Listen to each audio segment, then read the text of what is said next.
সুপ্রভাত সকলকে।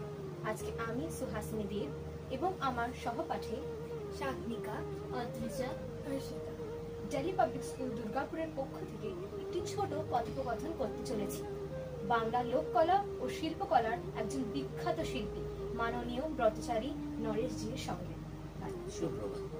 আপনি এখানে উপস্থিত হয়েছেন, এটা আমাদের জন্য খুবই আনন্দের ব্যাপার। শুরুতেই আমি জিজ্ঞাসা করতে চাই, আপনি এই লোককলা, ব্রতচারী এবং রায়বেশী এদের প্রতি মানে কিভাবে আগ্রহী হয়েছিলেন এবং আপনার উপাদান ছিল? আমি খুব ছোটবেলায় যখন ক্লাস 1-এ পড়ি তখন আমি দুটো কবিতা শুনেছিলাম। আমাদের এক মাস্টারমশাই শিখিয়েছিলেন। একটা ছড়া, ছুটবো, খেলবো, হাসবো, সবাই ভালোবাসবো, গুরুজনকে মানবো, লিখবো, পড়বো, জানবো, জীবে দয়া দানবো, সত্য কথা বলবো, সত্য পথে চলবো, হাতে জিনিস গড়বো, শক্ত শরীর গড়বো, ডানাতে দলের হয়ে লড়বো, আয় খেটে বাঁচবো, আনন্দেতে নাচবো। আনন্দেতে নাচবো। এর নাম 12 পণ, অর্থাৎ আমরা 12টা পণ করছি যে আমি এটা করব। আরেকটা হচ্ছে মোরা ছুটবো, মোরা খেলবো, বসে কুড়ে হয়ে থাকবো না, মাথা ভাঙবে, ছাতি ফাটবে, তবু পরাজয় মানব না। সংসারকে যখন জিজ্ঞেস করলাম এগুলো কে করেছেন, উনি বললেন গুরু সদয় দত্ত নামে একজন ICS, তিনি একটা আন্দোলন শুরু করেন, যে আন্দোলন মানুষ গড়ার আন্দোলন, আদর্শ মানুষ গড়ার আন্দোলন, ব্রতচারী আন্দোলন। এবার দেখছি ব্রতচারী কি, যারা কোনো উদ্দেশ্য সিদ্ধির জন্য কায় মনোবাক্যে কোনো চেষ্টা করে, সেই চেষ্টার নাম হচ্ছে ব্রত। আর সেই ব্রত যারা সারা জীবন চর্চা করে, নিজেকে তৈরি করে, তারা হচ্ছে ব্রতচারী। যে যে কাজ করে সেখানে তার পেছনে একটা উদ্দেশ্য থাকে। আমরা ছাত্রছাত্রী, আমাদের একটা উদ্দেশ্য আছে, আমরা ভবিষ্যতে একজন আদর্শ মানুষ হয়ে উঠব, 5 জনের বলবে যে না এই ছেলে বা এই মেয়েটা আমাদের গর্বের। তাহলে এটাই আমি ব্রতচারী এইখানে। এখন এই ব্রতচারী হতে গেলে আমাকে 5টা ব্রতের পালন করতে হবে জীবনে, যেটা আমার হাতের মধ্যেই আছে। 5টা আঙ্গুল, এটাকে বুড়ো আঙ্গুল বলি। বাড়িতে বুড়ো বুড়িদের দেখবে অনেক জ্ঞান আছে, অভিজ্ঞতা। এমন ঠাকুমা, দিদিমা, দাদু আছে লিখতে পড়তে জানে না, কিন্তু গল্প বলবে অনেক পুরোনো দিনের কথা। প্রথম ব্রত হচ্ছে জ্ঞানব্রত, এবং জ্ঞানের সীমা প্রসারণ করতে হয়, জ্ঞানকে বাড়াতে হয়। জ্ঞান কখনো কমে না। জ্ঞান কি করে বাড়বে? তোমাকে পরিশ্রম করতে হবে, পরিশ্রম না করলে সাফল্য আসবে না। এই আঙুলটা সবচেয়ে বেশি পরিশ্রম করে। এই আঙুলটার বাংলা নাম কি জানো? তর্জনী। তর্জন গর্জন করা, আদেশ নির্দেশ সবকিছু এ করছে, অর্থাৎ এর ভাষা আছে। তাই এটা পরিশ্রমী আঙুল। তারপরে শ্রমব্রত। পৃথিবীতে সবচেয়ে বড় কি জানো? সবচেয়ে বড় হচ্ছে সত্য, ট্রুথ। আঙুলের মধ্যে দেখো তো সবচেয়ে বড় কোনটা? মধ্যমা। এই মধ্যমা হচ্ছে সত্যব্রত প্রতীক। আংটি পরি আমরা, এর নাম ঠিক অনামিকা, যার কোনো নাম নেই, ওর একটাই গুণ, বিরাট গুণ। কি গুণ? আমার কাছে অর্ধমুঠো করো হাত, পুরো আঙুলটাকে ছেড়ে দাও, নিয়ে নাও, পরে আঙুলটা ছাড়ো, নিয়ে নাও, পুরো আঙুলটা ছাড়ো, নিয়ে নাও, সত্যের আঙুল ছাড়ো, নিয়ে নাও। যে বাকি থাকলো তাকে একা তোলো তো, বার করো তো একা। এ কি করছে? আশপাশের সবাইকে নাড়াচ্ছে। তাহলে এর একটা গুণ হচ্ছে ঐক্যবদ্ধ হওয়া। সমাজে তোমাকেও কিছু, তুমি কিন্তু একা কিছু করতে পারবে না। তাহলে এটা হচ্ছে ঐক্যের প্রতীক। এটা ছোট আঙুল। সবচেয়ে আনন্দ বেশি কাদের? ছোটদের। এই আনন্দটা হচ্ছে স্বাভাবিক সাধারণ আনন্দ। স্বতঃস্ফূর্তভাবে আনন্দকে বজায় রাখতে হয় সারা জীবন। তাহলে তোমাকে জীবনে এই 5টা ব্রত পালন করতে হবে। জ্ঞানী হতে হবে, জ্ঞানকে কাজে লাগাবার জন্য শ্রমিক পরিশ্রমী হতে হবে, সত্যনিষ্ঠভাবে করতে হবে। তোমাকে শিক্ষক শিক্ষয়িত্রীরা যা যেভাবে নির্দেশ বা বইতে যা পড়বে তোমাকে স্বাভাবিকভাবে করতে হবে। ঐক্যবদ্ধ, সবাইকে নিয়ে চলতে হবে। আমি একা ঘরে বসে থাকলে হবে না। জ্ঞান, শ্রম, সত্য সব বাদ যাবে। যা নেবে আনন্দের সঙ্গে নেবে। এই 5টা হচ্ছে জীবনের। এইগুলো দেখার পর, জানার পর আমার আগ্রহ হলো।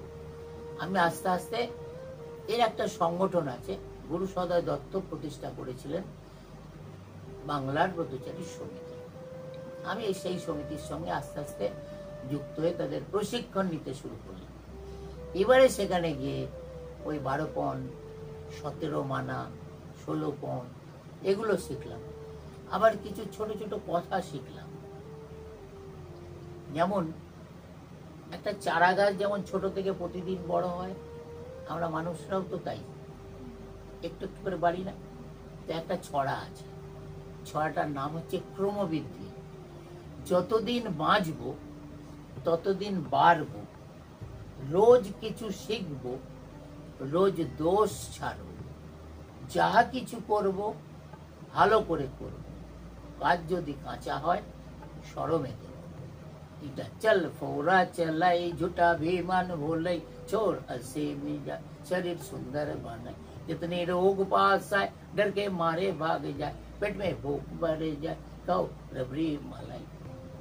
কিছু লোকনৃত্য পেলাম যেগুলো আমার খুব বেশি আকর্ষণ করলো।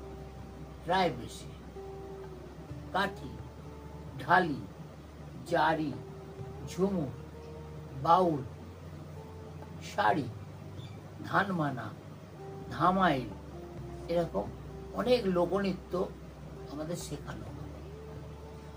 এই লোকনৃত্যের মধ্যে সবচেয়ে আকর্ষণীয় ছিল রায়বেশে, ঢালি এবং কাঠি। এরা যুদ্ধ নৃত্য। কাঠি নাচ, যেসব ছেলেরা গরু মোষ চড়ায় মাঠে মাঠে নিয়ে যায়, তারা হাতে কাঠি নিয়ে নাচতো বীরভূম অঞ্চলে। তার সঙ্গে গান গাইতো, কাঠি নাচ করতো। ঢালি আমাদের দেশে এক সময় ঢাল সরকি নিয়ে বা ঢাল তরোয়াল নিয়ে যুদ্ধ, মহাভারতের যুগের আগে থেকেও। তো সেই সৈন্য যারা ছিল, যোদ্ধারা, তারা যেভাবে যুদ্ধ করত সেই যুদ্ধের কিছু ভঙ্গি নিয়ে ঢালি নাচ তৈরি। আর মূল যেটা রায়বেশে, আমরা রায়বেশে নাচ পাচ্ছি গুরু সদয় দত্ত পেলেন বীরভূম জেলায়। কিন্তু বহু বছর আগে রায়বেশের সৈনিকদের অস্তিত্ব আছে। রায় কথার অর্থ শ্রেষ্ঠ। রায়, রায়চৌধুরী, রায়ান, এগুলো পদবি আছে না, এগুলো মানে কেউ তাদেরকে দিয়েছে, এগুলো মৌলিক পদবি পাওয়া, উপাধি।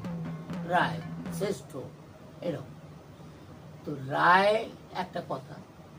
বাঁশ, নিরেট বাঁশ, লাঠি হয়, বল্লমের দণ্ড হয়, তাকে কেটে ধনুক হয়, তার থেকে ছিলা বার করে ধনুকের ছিলা হয়, আবার তীর তৈরিও করা যায়।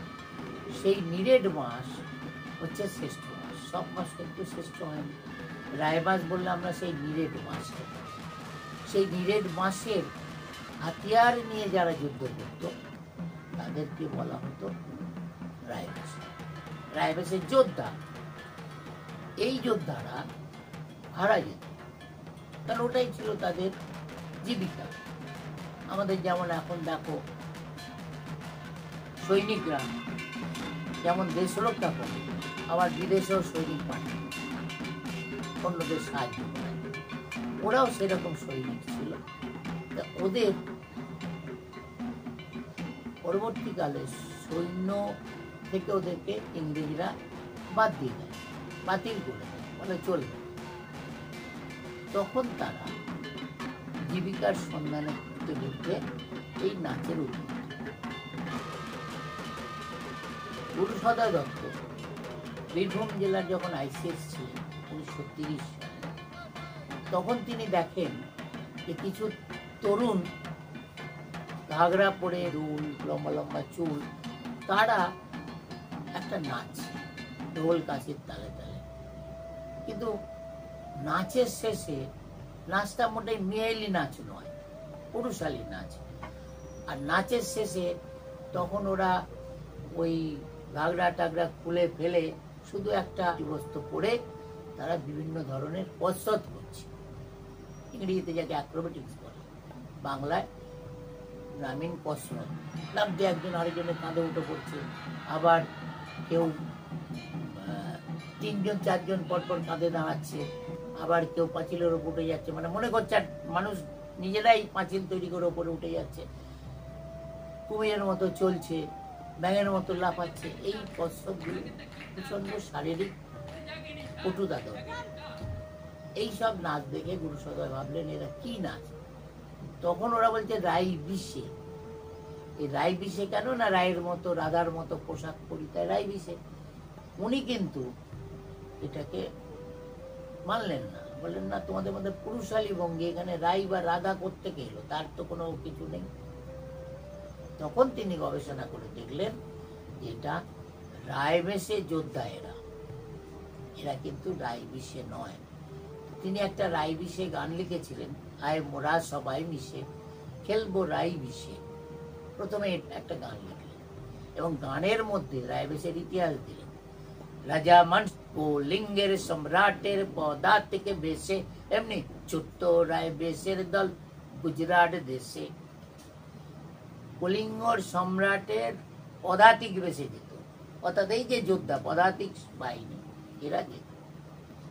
বড় গান করলেন, রচনা করলেন এবং গানের সঙ্গে বিভিন্ন ভঙ্গি দিলেন, সেটা অন্য ভঙ্গি, রায়বেশে থেকে টুকরো টুকরো নিয়ে ভঙ্গি। মূল রায়বেশের যে ভঙ্গি উনি দেখেছিলেন, ওনার যে সন্দেহ হওয়ার কারণ ছিল, রায়বেশের প্রথম ভঙ্গি ছিল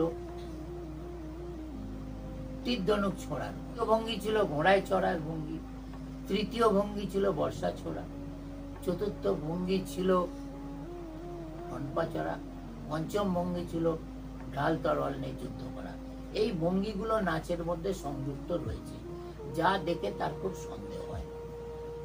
তারপরে তিনি পুনরাবিষ্কার করেন যে রায়বেশে আমাদের বাংলার যুদ্ধ নৃত্য, ঢালি নৃত্য ঠিক সেই রকম। ঢালি সৈন্যরাও ছিল। প্রতাপাদিত্যের সঙ্গে যখন রাজা মানসিংহের যুদ্ধ হয়, রায়বেশের সৈনিকও গেছে, প্রতাপাদিত্যের 52,000 ঢালি সৈন্য ছিল, তারাও যুদ্ধ করত। যুদ্ধ যখন ইংরেজরা আমাদের দেশে এসে গেল 1757 পরে, পলাশীর যুদ্ধের পরে, তখন এই লোকগুলো বেকার হয়ে গেল, কি করে খাবে? তখন এরা কেউ কেউ জমিদার বাড়ির লেঠেল হয়ে গেল, কেউ কেউ জমিদারদের পালকি নিয়ে তখন বিশেষ করে বিয়ে করতে যাচ্ছে, বউ আসবে, বর যাবে, পালকি বেয়ারার হয়ে গেল। বল্লম নিয়ে বা বর্ষা নিয়ে পাশাপাশি তাকে পাহারা দিতে যেত, পাইক বলতো, পাইক বরকন্দাজ, তারা যেত। আর কিছু মানুষ ক্ষমতার অপব্যবহার করে ডাকাতি করেও রোজগার করত। আর কিছু মানুষ যারা অন্যের পদানত হতে চাইল না, চাকরি করতে চাইল না, অসৎ পদে যেতে চাইল না, তারা করলো কি, এই ঢোল আর কাঁসি এই দুটো বাজনার তালে তালে ওর একটা বোল আছে, ঢোল কি বলে বাজবে সেই তালে তালে ওরা নিজেদের শরীর চর্চা করতে শুরু করলো। এবং যুদ্ধে যাওয়ার আগে যে শরীর চর্চা করতো তার সঙ্গে যুদ্ধের ভঙ্গি মিশিয়ে একটা নাচ করলো। সেই নাচ দেখিয়ে ওরা পয়সা রোজগার করতো। পুরুষত্ব পরবর্তীকালে সেই নাচকে একটা বলিষ্ঠ নাচ বিদ্যালয়ের ছাত্রছাত্রীদের শেখা প্রয়োজন বলে তিনি তখনকার 1930-এর দশকে 33-34 সালে বা 32-এর সময়ে জেলার যে শিক্ষা আধিকারিক ছিলেন তখন জেমস বুকানন ছিলেন, ফিজিক্যাল এডুকেশন ডাইরেক্টর, তাকে বললেন যে এটা সমস্ত স্কুলে চালু করা হবে এবং সেটা করা হয়েছিল। তাতে ছেলেদের শরীর চর্চা হতো, কারণ তখন তোমাদের মতো মেয়েদের স্কুলে আসার অধিকার ছিল না। দিন যত গেছে পুরুষত্ব এই নাচকে প্রচলন করে দিয়েছে। এবং এই নাচকে বাঁচাবার উদ্দেশ্যেই ওই ব্রতচারী আন্দোলন শুরু করেছিল, যে ব্রতচারী কর্মীরা আমাদের বাংলার লুপ্ত প্রায় লোক সংস্কৃতি ঐতিহ্যকে বাঁচিয়ে রাখবে। এটা যে মূল ব্যাপার, অর্থাৎ বাংলার শিল্প সংস্কৃতি, এখানে শিল্প বলতে তার বিশাল শিল্প সংগ্রহ ছিল, একে বাঁচাবার জন্য আমাদের কিছু আদর্শ ছেলে মেয়ে দরকার, ভবিষ্যৎ নাগরিক দরকার। স্বাধীনতার 15 বছর আগে 1932 খ্রিস্টাব্দে এই আন্দোলনটা শুরু করেন তিনি। তাহলে আমরা দেখছি এই রায়বেশে নাচ বা একটা নাচকে কেন্দ্র করে একটা বিরাট সামাজিক আন্দোলন শুরু করলেন, যে আন্দোলনের নাম আদর্শ মানুষ গড়ার আন্দোলন। আমি সেইভাবেই উদ্বুদ্ধ হয়ে তখন থেকেই আমি চাকরি করতাম ব্রতচারীরই গুরুসত্ত্বের নামে, তার সংগৃহীত জিনিসের একটা সংগ্রহশালা ছিল, সেই সংগ্রহশালার কর্মী হিসাবে কাজ করি, দীর্ঘদিন আমি ওখানে ছিলাম। পাশাপাশি আমি লোকনৃত্যের চর্চা করি এবং সেটা ব্রতচারী সংগঠন বাংলার ব্রতচারী সমিতির মাধ্যমেই করি। সেখান থেকে আমরা বহু জায়গায় ঘুরে ঘুরে প্রদর্শনী দিয়েছি। রাশিয়া গেছি কখনো 3 মাস, কখনো দিল্লি, হরিয়ানা, পাঞ্জাব, উড়িষ্যা, বাংলা তো আছেই, হিমাচল প্রদেশ, বিভিন্ন জায়গায় আমরা দেখিয়েছি যে বাংলার যুদ্ধনৃত্য ছিল, এখনো বেঁচে আছে, আমাদের ছেলে মেয়েরা এখনো শেখে, মেয়েরা আগে করতো না। এটা কিছুটা আমার কাজ। আমি রবীন্দ্রভারতী বিশ্ববিদ্যালয় এবং বিশ্বভারতী বিশ্ববিদ্যালয়, এই 2 জায়গায় আমি প্রথম মেয়েদের দিয়ে এটা রায়বেশে শেখাই। মূল রায়বেশে মেয়েদের রায়বিশে গানের সঙ্গে নয়, ঢোলের বোলের সঙ্গে মেয়েদের শেখাই এবং সেখানে আমি দেখেছি তারা খুব ভালো ফল করে। এই ঢোলের একটা বোল বলছিলাম না, মানে কি তালে নাচবে, তো সেই ঢোলে বাজে ঝাউ রে গিজ্জা রে গিজে ঘেনিতা তেলিতা তেলিতা তা তা, ঝাউ রে গিজ্জা রে গিজে ঘেনিতা তেলিতা তেলিতা তা তা, ঝাউ রে গিজ্জা রে গিজে ঘেনি উরে ঘেনাকতা কোর কোরতা কোরা কোরকতা কোর কোরতা উরে ঘেনাকতা কোর কোরতা কোরা কোরকতা কোর তাকু কোর তাকু কোর কুড়া কুড়তা কুড়া কুড়তা কুড়া কুড়তা কুড়া কুড় কুড়া গিজা ঘিন গিজা ঘিন গিজা ঘিনতা, জগিনি ঝা ঝা ঝা ঝা, জগিনি তা তা তা তা, জগিনি ঝা জগিনি তা, জগিনি যা জগিনি তা, জগিনি জগিনি জগিনি ঝা তা তা তা ইয়া। তো তোমাদের এই প্রশ্ন ছিল, এই প্রশ্ন দিয়ে কি আমি পরিষ্কার করতে পারলাম যে আমি কিভাবে আকৃষ্ট হয়েছি এবং ব্রতচারী কি বা রায়বেশে নাচটা কি।